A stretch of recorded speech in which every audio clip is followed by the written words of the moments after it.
there's a bunch of short-term detailed questions, and then there's a long-term macro question. And there's lots of kind of detailed puzzles. Like this ruling is actually a little bit unclear as to what developers are allowed to do.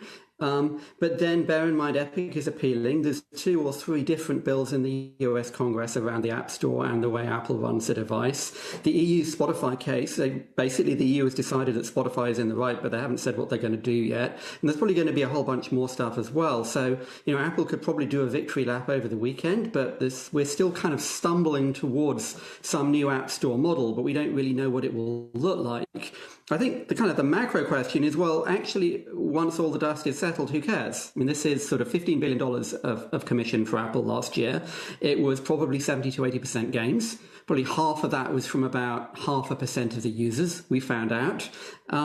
So, the base case is this is a giant wealth transfer from Apple to Spotify and a bunch of games publishers. And the games publishers will probably give all the money back to Apple as app install ads anyway. So, the base case would be who cares? I think the more, unless you're an Epic shareholder, obviously, the more interesting set of questions, I think, are, how much have Apple's rules over the last 10 years shaped what was even possible?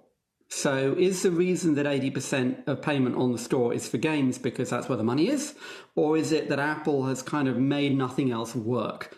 And if all these rules start unlocking in kind of new ways, does stuff we haven't seen before start happening on the store? That's kind of the big unknown question.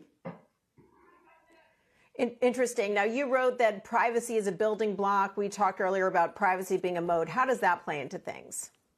Well, Apple has these sort of decade-long strategy planning sessions, and they built the new chip, they build components for things, they build the Touch ID, they build the Face ID. So they've got these kind of multi-year strategies where they create technology building blocks and then combine them into new products.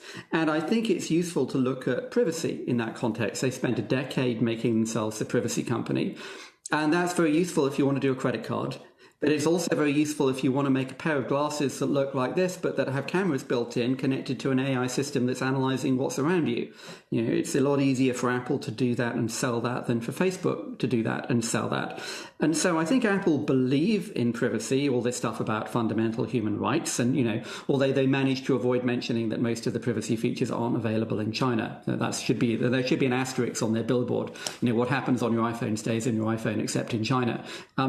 They believe it, but it's also kind of strategically useful to them. And of course, it's easy in a sense for them as well, because they don't have a social network and they don't have a search engine. It's very easy to say we're not interested in what you're trying to do if you don't have a search engine.